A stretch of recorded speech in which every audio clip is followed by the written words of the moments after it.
Welcome to Multifamily Insights. I'm your host, John Kasman, and I want to thank you for joining us for another great episode. If you're enjoying the show, do me a favor and leave us a rating and review.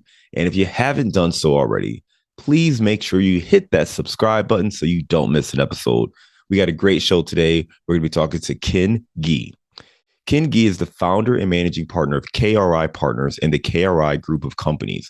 And he has more than 24 years of significant real estate, banking, private equity transaction, and principal investing experience. Throughout his career, he has been involved in transactions valued at over more than $2 billion, much of which has included the acquisition, management, and financing of various multifamily real estate projects. Let's welcome to the show, Ken Gee. Well, thanks for having me. I very much appreciate it. Absolutely. Hey, Ken, I went over your bio at a very high level. Take 2 minutes and fill in some of those gaps. Yeah. So, I started it's been 24, 25 years ago now with a small property in Shaker Square in Cleveland, Ohio. And, wandered around Cleveland for about 10 years, owning some, doing some third-party management. And eventually 15 years ago decided it was time to go to Florida. Why? Because it was a growth market. We'd done well in Cleveland, but it's a little bit of an uphill battle sometimes when you're not in a growth market in our business.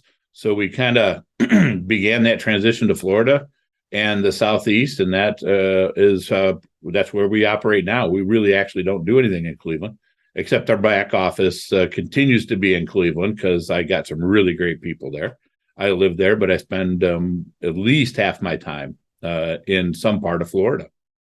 I love it, man. And listen, another Cleveland guy, I'm born and raised in Cleveland, as many of our listeners know, and Shaker Square. And so where I got my first job. So if anybody wants a quick little history lesson or trivia lesson, my first job was on Shaker Square at Captain Tony's Pizza. So I thought you might appreciate that, Ken. Absolutely. Yes, sir.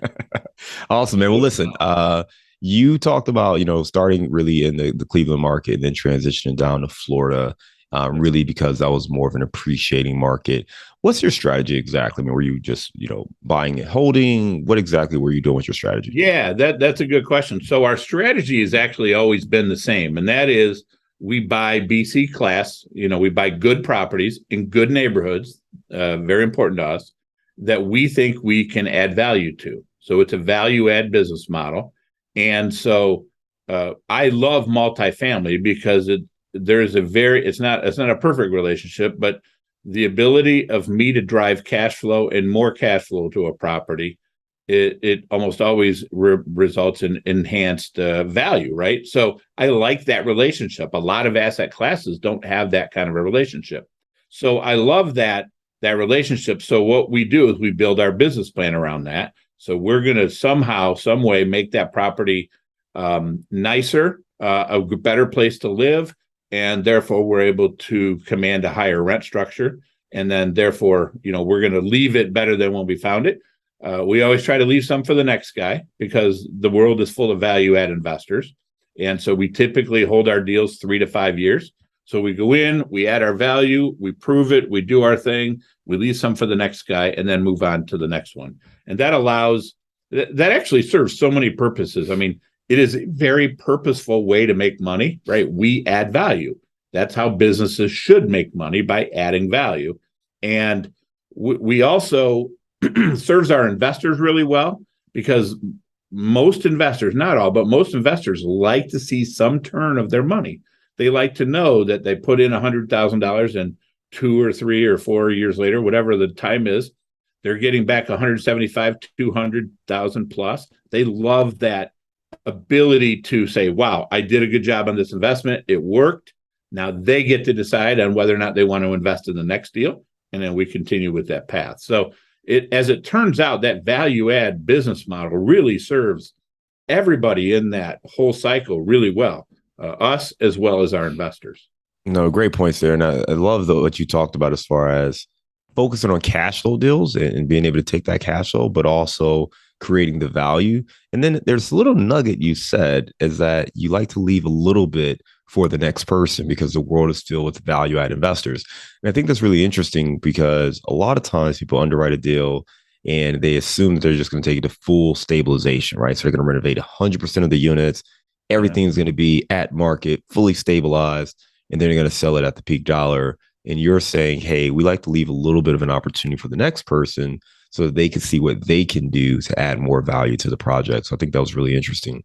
When you think about the Cleveland market, which is historically a cash flow market versus Florida, I'm not sure what parts of Florida you're in, but Florida in general is more of an appreciation market with some cash flow. The strategies could differ a little bit, right? Because if you're looking more at appreciation, that's going to be a little bit of a different, valuation, cap rate, business plan than a deal that's focused on just cash flow, primarily cash flow. When you made that transition, what were some things that you had to change in the way you looked at deals or your underwriting or the way you looked at, how you're going to run this business? Yeah, that is a super insightful question. And I know you know that. When you're buying in a market like Cleveland that's not growing, growing up in this business, the saying was you make your money on the buy. If you don't buy it right, you're toast. You're never going to do well, right? Well, when I went to Florida and I went to these growth markets, when you apply that same concept, it gets difficult because now you're in a very competitive market where lots of people want to buy. Nobody's giving things away. You're not going to steal something from someone. It's just not going to happen. So what I had to do was I actually completely reversed our underwriting process. And I started with, where can I take this thing? And it required a lot more work, actually. We really beat up our rent surveys. We visit not only the property's competition where it is now, but we look at least one tier, if not two. And we say, okay, where is that market above it?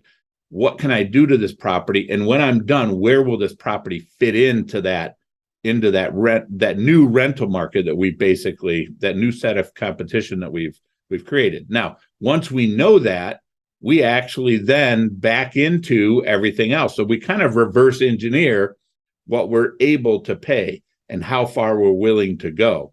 I will tell you that although Cleveland is historically a cash flow market, even when we did value add deals in Cleveland, we got a little bit of cash flow, but we have always made 85% of our money on the sell. We just have. It's mostly appreciation. It's especially true in Florida. It was also true in Cleveland, but in Florida, it's really true because when we do a renovation in Florida and we make that, well, here's why. Let me back up. In Florida, everybody knows there's about 900 to 1,000 people moving into Florida every day. It's just nuts the way it's going. Some of those people are wealthy, but most of them are not, right?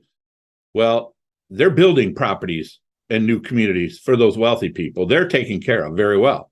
They're not building properties because they can't afford to for the 75% of the people that are actually just ordinary, normal people that are moving into the market. So when we take that property and make it nicer and make it really appeal to that ordinary person, that just normal person that moves into the market, we're able to get significant rent increases. It's not uncommon for us to rent at $300, $400, $500 higher when we reposition that deal because it's a great place now. It looks so much nicer. There's all the amenities that you would want that you really couldn't even have in your single family home because you probably couldn't afford to make all that stuff. So in Florida, we're able to use that model, that reverse engineering model, to then become more competitive on the buy. Because when I first started, I thought to myself, man, I'm never going to get anything here because I keep going in with this mindset, this Cleveland mindset. And once I flipped that mindset, I realized, wait a minute, that's not what this market is about. This market runs differently. It operates differently, and it has served us extremely well since we've been there. That's a great insight. I appreciate you breaking that down because, you hear these sayings all the time, right? You make your money on the buy. And the context you just provide is really insightful because that's true if you're in a market that doesn't really appreciate that often, right? Or that much, because you do have to buy it right. And buying it right is always important. But if you're in a market that's going to appreciate and all the data, all the metrics support that more and more people are going there, more jobs are going there, it's going to be very hard to buy it at a number where out of the gate, you're going to make great money on the deal. You're usually going to have to do something going back to value add. You have to focus on that value add strategy and then focus on that business plan and what the upside is. I almost think about it like flipping a house. You can buy a rental property, and if the rental property exists and it has a renter, there's a certain number you might be willing to pay for it based on that rent. But if you're going to renovate it and flip it, well, if there's no one living in it, the rental income is zero. So it doesn't mean that the property's worth zero. There's still intrinsic value in it, right? But now you have to go in there and figure out, well, what will it be worth when I'm done with it? What can it be worth? What do I need to do to it? And it is kind of this melding of those two strategies that makes value add multifamily investing so unique. Let's kind of dig a little bit deeper on this point here, because you talked about flipping that model up on its head, figuring out where you could take the property and then determining what you're willing to pay for it at that point. How do you balance kind of, where you think you can still make profits versus what you think is truly worth today? Or are you willing to overpay, if, as some may say, or how do you balance that? Yeah, that's a great question, and we've faced that issue all the time. Now, as we're recording this, the market has changed a little bit. Rates are higher. There's fewer buyers. There's actually fewer sellers too, because the sellers they don't want to sell at a lower price than what they could, right? So over time, we are very, very selective on the deals that we buy, because in a competitive market, there's a lot of people that want to buy that asset. And so there's most of the time, not all the time, but most of the time, somebody is willing to pay more. Somebody's return requirements might be very different than what ours is. They might have money coming in the country from somewhere else. They just want it safe. They don't need any return. They're just happy. There could be 1031 buyers looking for that. They're just trying to protect against paying the tax. So we find ourselves sometimes being outbid by people, and just because of the structure of their capital stack, it is what it is. Now, I will tell you, we've actually changed our business model a little bit to become more competitive. So in the real estate world, when you raise money, you typically syndicate. So that means you go out, you find the deal, you lock it down, you put some of your money down on it, then you work really hard and really fast to raise the money that you need to close that deal. It's a painful process, very stressful if you're the sponsor. The problem is, in hyper-competitive markets like Florida, everybody's syndicating. So you're just one of many, and you're trying to convince the broker, hey, I'm here. I'm better than the other guy standing next to me. I promise. Let me try to tell you how. So that's a hard, right? Usually that's a hard deal. You got to do something to make yourself stand out. So what we did is, a couple of years ago, we said, wait a minute, let's fix this. Why don't we put the money in front of the deal? So go raise the money first, and then go find the deal. We did that. We raised $12.5 million on our first fund. It's a blind pool fund. And wow, the most amazing thing happened. First of all, brokers worked much harder to find us deals, because they knew they had a real buyer who really wanted to deploy capital and that has experience. We find that when we were in competitive situations, we didn't have to be the highest bidder anymore, right? Because we stood out. Why? Because of our certainty of close. We eliminated that equity raise risk, and that was huge for us in a competitive market. So we actually changed our business model in terms of the way we operate. The blind pool fund, it's more of a private equity type experience than it is a syndicate. Syndication's more typical for real estate, but the private equity model, when applied to real estate, really gave us a massive advantage. And so that's what we've done now. That's what we do now. And it's incredibly successful in terms of getting deals that other people might not be able to get. I love it, man. Thanks for giving that context, Ken. And what markets in Florida are you actually in right now? Yeah, so we're all over central and northern Florida. I mean, we'll go anywhere in Florida. I won't buy within a couple miles of the coast, though, for obvious reasons. As we record this, Hurricane Ian is bearing down on us. But I like to stay inland enough that we're not going to have storm surge problems. But throughout Florida, all of Florida is growing like crazy, and it's growing with a very diverse economic base, which is exactly what we want. So we're in Tallahassee, Jacksonville, Daytona, Orlando, Tampa, Bradenton, I'm sure Winter Haven. I'm sure I'm missing some, but that give you an idea. We're kind of all over Florida. And how do you go about building out your teams in these various markets, right? It's one thing to go from Cleveland, where you were for, years and years and years, decades, to going down to Florida. But then as you spawn across Florida, You're obviously in different markets there. So are you vertically integrated? Are you work with third-party management teams? How are you building out that structure? Yeah, we're vertically integrated. I mean, it's a slow, painful process, but here's what I think. Nobody's going to manage your property better than you, right? Nobody's going to pay more attention to your property than you. And so we tend to not use third-party management. If we do use third-party management, and we have in the past, and I won't promise you that we won't in the future, we manage them differently because we are so experienced. I mean, we've been doing it for so long. We've been doing it for 25 years. We just know the little nuances about what you need to do to make sure that you're successful. So we vertically grew it just very slowly, very painfully. I mean, it took 15 years, and we were probably 45-ish employees, plus or minus. But yeah, very slow, painful process, but it's worked really well. And it allows us to really be in control of everything that happens on the ground so that our investors benefit from that. Speaking of investors, let's talk a little bit more about that, right? Because I think ultimately you mentioned something earlier that, everyone can understand how real estate investing, particularly multifamily investing, can benefit them. Many people want to be active or think they want to be active and then realize maybe how much work is involved, how much work it takes to find a deal, stand out with brokers, raise money, all these different steps, right? Mm-hmm. And may realize that, hey, actually being a passive investor is what's best for my side of this or what my lifestyle is looking for, particularly if you just want the benefits, right? You just want passive income so you can do the things you really want to do. With that said, finding deals, finding operators can be a challenge. Talk to us about some of the ways you think investors can find deals and find operators and vet them through that process.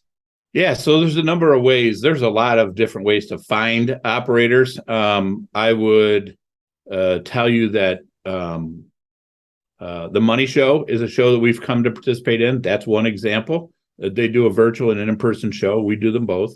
That's where people literally just go there because they have money to invest and are trying to figure out what to do with it. So there's a lot of stocks guys, options guys, crypto guys, and then the real estate guys are there to show them a completely different story. We are also on Verivest.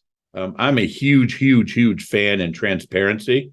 In fact, we could talk about a couple rules I have for passive investors in a minute, but Verivest is a company that's designed, their charge in life is to audit people like us and make sure our track record is what we said it was. And so given the fact that we believe, we're here raising money, if I'm going to ask you to invest with us, I should be willing to open the hood, open the doors, open the trunk, like you look everywhere, right? So we had Verivest come in and do that, and they verified our track record. So that's another good source. There's also some other places like CrowdStreet and places like that. I've not looked into those ourselves. Quite honestly, we find people through we find our investors through good old-fashioned live webinars and just the marketing, the digital marketing and the outreach that people normally do to market their firm. So that's how we find new investors, and presumably that's how they find us. No, great tips there. It's great to understand just some of the different ways you go out there and verify. If you're not using something like Verivest or one of these different platforms, what are some tips you would give to a potential investor on either questions to ask or process for vetting an operator? Yeah, so I say I have 4 rules that I want people to listen to, right? Sounds like a book, but it's not. So number 1, they need to put you first. You need to look at the terms of their deal, their fund, their PPM, whatever it is that they're offering, and make sure, ask yourself the bottom line question. Is it possible for them to do well, the sponsor to do well, and the investor not? You need to make sure that the answer is an obvious one, right? Number 1. Number 2, I want you to make sure that they have experience. Think about this. We don't know what's coming next around the corner. We didn't know we were going to have a pandemic. We didn't know we were going to have inflation, right? So what you want to do is you want to invest with a management team that has enough experience to lead you through whatever's coming around the corner, because nobody has a crystal ball and no one knows for sure what's coming. So you want to have that experience. Going along with that is track record, right? Track record is critical. That's when I talk about the Verivest thing. Think about it. You don't want to let someone else learn on your dime. Why would you want to do that when there are experienced people out there who have a track record, who've opened their books to you and let you see what they've really done, right? What you're trying to do here is you're trying to stack the odds in your favor that you're going to be with a successful sponsor. Now, we all know that these deals aren't guaranteed. I mean, this is a business that you're investing in. So, things might not go as well as you think, but what you're trying to do is stack all the odds in your favor. And then the last thing is transparency and communication with your investors. I can't tell you how many times we have conversations with potential investors and they're complaining about somebody they've invested with, where after they give them their money, they really don't get a lot of communication. They don't get financial statements. They don't know what's going on. And that just makes me cringe because, I mean, that's just the worst case scenario, right? We would just never do that. We, for example, give you quarterly financials that includes profit and loss, balance sheet, rent roll, and then we give you a narrative that tells you, hey, this is what's going on. We're doing this to the pool. We're doing this to the clubhouse. This is our occupancy. This is what our delinquencies are. We give you that narrative that tells you in plain language what's happening at the property and what we're focused on now, what we're going to focus on next. And if there's, we do that quarterly, right? And then if you have questions, you just call and you're going to get to talk to me or someone on our team that knows what's going on at that property. And that's what I think is important. So those 4 rules, if you think about it, if you follow those 4 rules as a potential investor, I mean, you're really kind of stacking the odds in your favor, right? Experience, track record, transparency, and they put you first. I mean, if you hit those 4 things, you've just really put the odds in your favor. At least I think you have. No, listen, some great insights right there. You talked about, first of all, make sure the group puts you first as an investor. We like to call that aligning our interests, right? So making sure that the general partnership team is incentivized for you to succeed and not that they make all their money. And if you don't make their money, so what? So definitely want to make sure that those interests are aligned there. Second, that they have the experience, that they have the track record, and that they're transparent when they're doing their communications and sharing information about what's going on with the deal. So really good points there, or good points there, Ken. Let's talk a little bit more about just kind of your approach right now when it comes to the market and just things about working with investors. Are there certain types of investors you prefer to work with? Are there people you avoid working with? Give me a little bit of sense of what you look for on the other side of that equation. Yeah, that's a really good question. The bottom line for our investors is I want there to be a match between what they're trying to accomplish with their investment and what we do, right? So when we have investor calls, we're hypersensitive to somebody that might need their money in a year, right? Well, that's not somebody who should be investing in a real estate deal, right? Because I can't get you your money back in a year. Maybe I can, but there's no way I should ever promise that, right? If somebody is, there's some major life event coming up that might cause them to need that money, right? It depends on when. Maybe it's 15 years out, then I'm comfortable. But if it's in a couple of years, no. There are some people who often, it's interesting. A lot of investors we talk to, they find, okay, I like real estate. I want to be in real estate, and they go all in. And we ask people, don't go all in on this one investment, right? I mean, I would love to have all your money and invest it, right? That helps me. But what it doesn't do, what it does to you as an investor, and you don't realize it yet until you're in that situation, is it creates stress for you because now you've realized, I hope they do a really good job because they got all my money.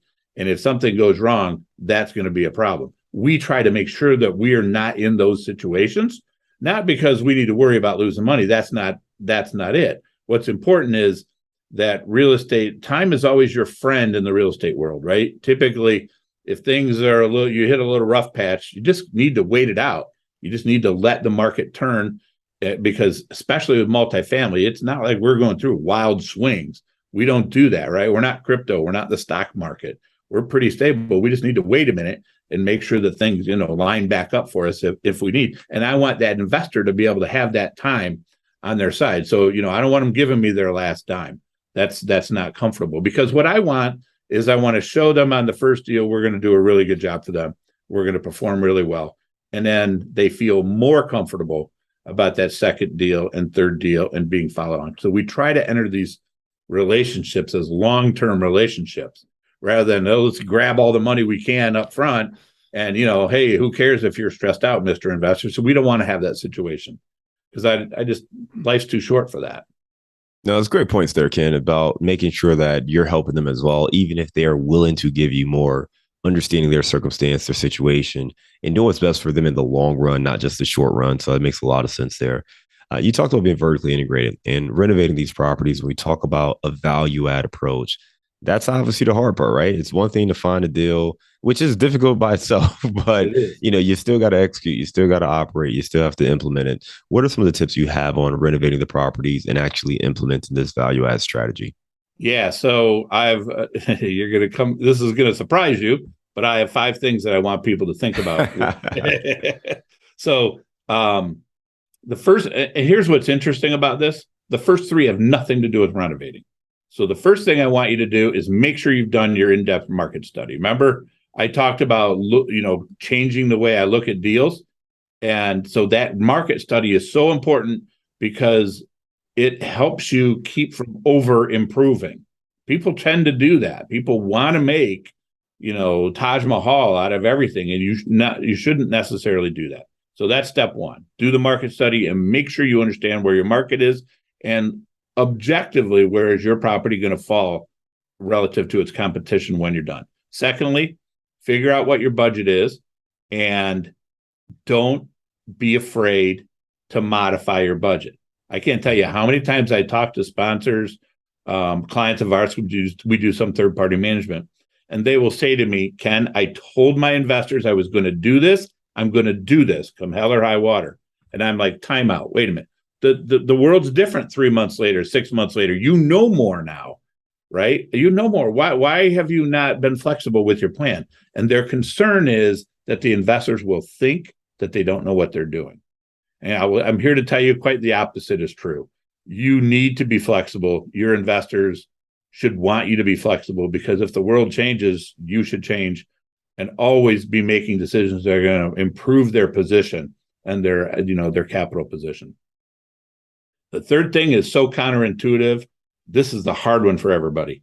And that's when you buy the property, I want you to sit on your hands for 30 days, maybe 60, whatever it is, some period of time. And here's why. So when a value add deal, you go in after do your due diligence and you've modified your renovation plan 2 or 3 times. Your man, I know what to do. I'm just going to do it on day 1. But then you get in and you're running the property and you realize, uh-oh, I didn't know this or I didn't know that. Boy, wouldn't it be terrible if you spent all your renovation money and now you had this really important issue that you had no money left to fix. And that could be a problem, right? I learned this lesson 15 plus years ago. I did that once. I put my own money in to fix it. But the point is that you don't want to do that. Don't do that to yourself because you don't need to. Sit on your hands, make sure you understand what's going on, and then say, okay, the plan is right. It hasn't changed or it has, and you've tweaked it a little bit. Now we can move forward. Then the last 2 actually have something to do with renovating, and that is use an outside-in approach, right? So think about how people approach a property, the curb appeal thing. I know it's a big saying in our world, but it really matters. I can't tell you how many times people think people live on the inside of their apartment.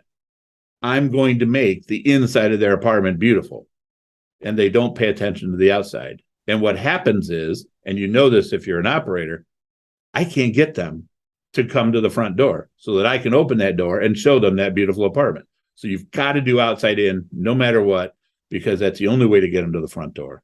And then the last thing I would say, and I kind of talked about this before, constantly reassess your plan, even when you're in the middle of renovating. When we do this, we tackle first phase of things, and then we say, okay, what's going on? How did that go? Is there anything, then we look at phase 2, phase 3, and we do it very deliberately and slowly so that we're always making sure that we're allocating that capital where it should be. So there you go. As you can tell, I've thought a little bit about this. I love it, man. I love it. I'm going to try to recap them, man. I missed a couple of them, but out of order, we talked about the curb appeal, renovating inside, outside in, which is just, again, not something everyone thinks about. But if you can't, especially if you're trying to increase rents, if you can't get someone to look at it and can see themselves in it when they pull up, because they're going to make that decision really before they get into the apartment, right? They're kind of just confirming what they feel and what they think by the time they walk into the apartment. So if you don't hit them by the time they pull up in their car, they're probably already out and they're just waiting to see, what's the rationale. But emotionally, they're kind of making that decision leaning one way or the other. So that curb appeal, I think, is a great point there. You talked about being flexible in your plan, whether it be once you're in the renovation and, you want to make some adjustments there, or, once you own the property, maybe you make a decision to say, hey, we're going to do this. I actually don't think we need to do that, or I don't want to, or we may need to invest more in this thing. You also talked about waiting, taking the 30 to 60 days and just actually waiting to see what the property needs. Are there any other things that maybe were missed? Is there something that, you could add that you didn't think about before, but just taking a little bit of time to assess what's going on. But I think really, really good insights there as far as how you build out a renovation plan and actually execute it the right way. Well, thanks. Yeah. The one you left out was the market study. The market study. That's right. You got to have that market study. Where rents are going. Because otherwise you'll spend too much money and you don't want to do that. Absolutely. Listen, great insights there. Ken, I know you have an ebook available on your website. So anyone wants to check that out, it's kripartners.com/ebook. What exactly is this ebook covering? Yeah. So it's two things. I wrote it because I got the same questions from a lot of people. The first part of the book is devoted to, we all know there's a ton of money to be made in real estate. People are just trying to figure out how it's going to fit in their life, right? We talked about this a little bit. Some people should I buy a single? Should I buy a double? Should I buy an apartment complex? Should I passively invest? Should I buy medical? Should I buy office? And I help them think through all those things, right? Now, most people should be passive investors because they've got so much going on in their life, and they really, their day job, it keeps them pretty busy, and they really, aren't right for dumping their day job and coming into the real estate world. So most people, if they're going to be passive investors, they need a way to vet sponsors. So those 4 rules that I talked about, they're also in this book. I also give you a lot of insight about how we think as sponsors and fund managers, and why we do what we do, and how to determine whether or not that fund manager or that sponsor is in it for the long run, and questions asked, things like that. So I really help. I'm trying to give an investor a leg up in terms of trying to determine, is that sponsor the right sponsor for them to be with? And that's important to me because I want everybody, whether they invest with us or they invest with someone else, I want it to be a good match and be successful, because the more success we have doing what we're doing, the more people will do it. So I want to make sure that everybody understands how this business works, because if you've never been exposed to it, there's a really good chance you really don't understand what makes us tick, so to speak. So yeah, it's kripartners.com/ebook. And you just got to trade your email for the book. That's all I ask. And I'm happy to send it to you. Give me a failure or an apparent failure that sets you up for later success. Wow, there's been a lot of them. Well, just the one I just talked about, the one where I spent all my money. I spent my renovation budget and realized, I just learned something about this property that I need to fix. I don't have a choice. And so I had to kick in my own money to do it, because there's no way I'm going to get it from anybody else. And how did that set me up for later success? Because it really helped me really become better at allocating those renovation dollars. So that's a good question. Give me a digital or mobile resource you recommend for your business.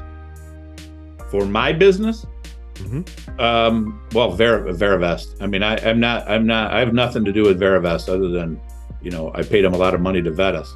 But I think that is so valuable for our industry that I want people to go to that site and make sure that they get with sponsors that are vetted.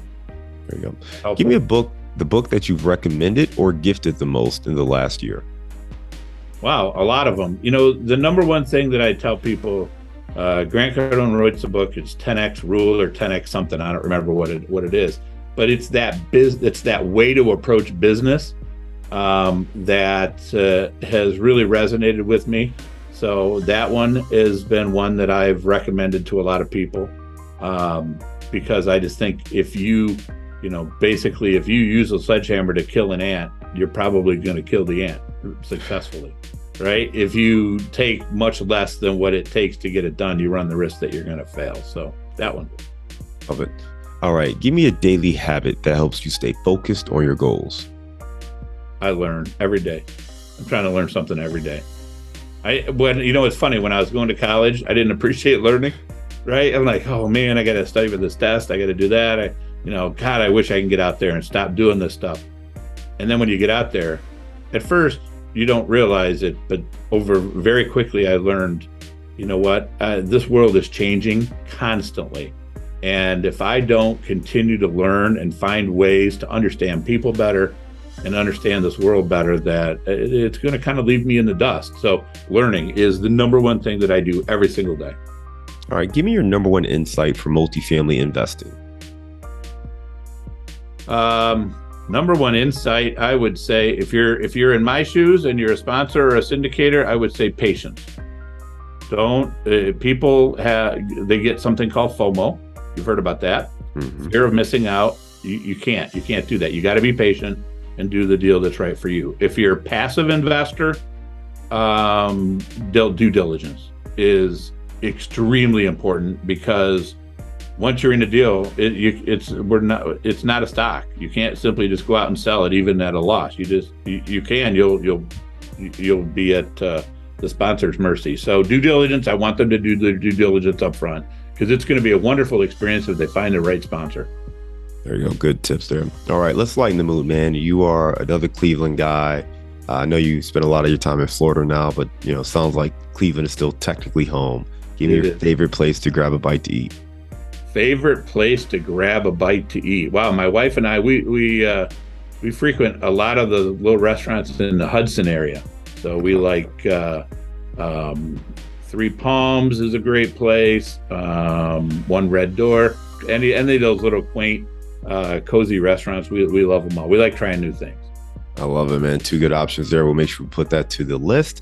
And Ken, I just want to thank you again for coming on the show and share some great insights on making that transition, starting first and foremost in Cleveland, buying in the Shaker Square, Cleveland Heights types areas, moving down to Florida, investing and growing your team, the benefits of being vertically integrated, talking to our investors about, one, figuring out whether or not they should be active or passive, and then what are the questions they want to ask if they are going to be on the passive side of things, as well as giving all of our active investors tips on managing renovations. And again, if anybody wants to check out that ebook, you can go to kripartners.com/ebook. Ken, I want to thank you again for coming on the show today. We look forward to staying in touch and hope you have a wonderful one. Take care. Thanks, sir.